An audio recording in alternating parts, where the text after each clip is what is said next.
ابھی ابھی نیوز آئی ہے کہ راشد لطیف کو پی ٹی وی سے ٹرمینیٹ کر دیا گیا ہے۔ یہ کیوں ہوا ہے اور کیا اس کی وجوہات ہیں، اس کے بارے میں ہم آپ کو بتائیں گے۔ تو سب سے پہلے تو محسن نقوی نے یہ کہا تھا کہ سرجری کرنے والے ہیں، جو اس ٹیم میں گروپنگ کرتے ہیں، جو پلیئرز بھی ایسے ہیں جن کی وجہ سے یہ ٹیم یہاں تک پہنچی ہے، اس کو وہ نکال کے باہر کریں گے۔ لیکن سب سے پہلا جو نشانہ بنے ہیں وہ راشد لطیف بنے، جو کہ پی ٹی وی میں اینالسٹ کے طور پہ کام کرتے ہیں اور کرکٹ کے اوپر اپنی جو بھی ان کی ایکسپیرینس ہے وہ ٹیکنیکل انالیسس وغیرہ کرتے ہیں۔ تو کیا وجہ ہے کہ ان کو راشد لطیف کو ان کو نکالنا پڑ گیا؟ اس کی وجہ جو میری سمجھ میں آ رہی ہے وہ یہ آ رہی ہے کہ وہ جو میچز ہوتے ہیں اس کے بعد جو وہ انالیسس کرتے ہیں تو اس کے اندر وہ یہ بتا رہے ہوتے ہیں کہ پاکستان کرکٹ جو ہے وہ کیوں خراب ہوئی ہے۔ اس کی ہسٹری کے اوپر بات کی جا رہی ہوتی ہے، اس کی ٹیکنیکلٹیز کے اوپر بات کی جا رہی ہوتی ہے۔ تو یہ لگ رہا ہے کہ ان کو شاید پی ٹی وی میں رہتے ہوئے، جیسے گورنمنٹ ہے تو اس کو سپورٹ کرنا چاہیے، یا پی سی بی ہے تو اس کو سپورٹ کرنا چاہیے، تو وہ انہوں نے نہیں کیا ہے، جس کی وجہ سے ان کو نکال دیا، اور یہ کہہ کے نکالا ہے کہ ان کی غیر تسلی بخش کارکردگی۔ کیا وہ وکٹ کیپنگ کر رہے ہیں وہاں پی ٹی وی میں؟ جو کیچز ڈراپ کر دیے انہوں نے، کیا مطلب غیر تسلی بخش کارکردگی ہوگی؟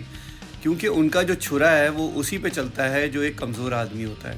اور کمزور لوگ ہمیشہ سے کراچی کے ہی رہیں، چاہے وہ سرفراز ہو، چاہے وہ جاوید میاں ہو، چاہے وہ راشد لطیف ہو یا باسط علی ہو۔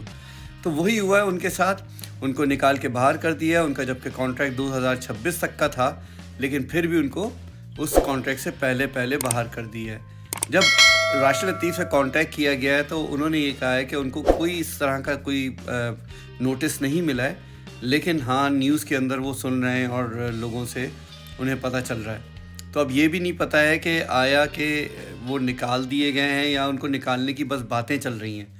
لیکن ہاں کچھ نہ کچھ تو ہونے جا رہا ہے، اور لگ یہی رہا ہے کہ پہلا جو مطلب ہوگا نشانہ وہ یقیناً کراچی کا ہی ہوگا، کیونکہ آپ کسی بھی پلیئر کو اٹھا کے دیکھ لیں، کراچی کے جتنے بھی پلیئرز ہیں جن کو ٹیم میں نہیں رکھا گیا، 10 سال تک باہر بٹھایا گیا، اور جب وہ بالکل اپنے اینڈ پر آ گئے ان کو لے کے ٹیم میں، اور پھر ان کی پرفارمنس جو ہے جب وہ ڈراپ ہونے لگی تو ان کو یہ دکھایا گیا کہ دیکھو ہم تو اس لیے نہیں لیتے تھے کیونکہ اس کی تو کارکردگی نہیں ہے۔ خیر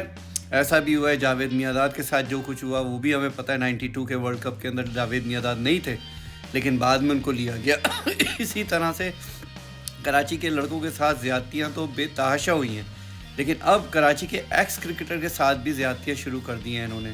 اور اب دیکھنا یہ کہ راشد لطیف آ کے اپنے یوٹیوب چینل کے اوپر کارٹ بیہائنڈ میں کیا کیا بات کرتے ہیں، یہ بڑی غور طلب ہوگا کہ وہ کیا رسپانس کرتے ہیں اس کے اوپر۔ لیکن جو ہوا ہے وہ اچھا نہیں ہوا ہے کرکٹ کے لیے۔ ہونا تو یہ چاہیے تھا جو ٹیم کے اندر گند ہے، جو مینجمنٹ میں گند ہے، وہاں سے شروعات ہونی چاہیے تھی، لیکن انہوں نے نشانہ بنایا ہے اس آدمی کو جو ٹیکنیکل انالیسس کر رہا تھا،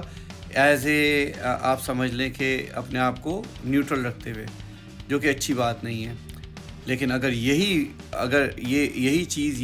اگر وہاب ریاض کے اوپر چلتا تو کوئی بات سمجھ میں آتی کہ ہاں ان کی وجہ سے سلیکشن ایسا ہوا تھا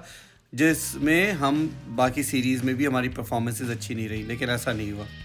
تھینک یو۔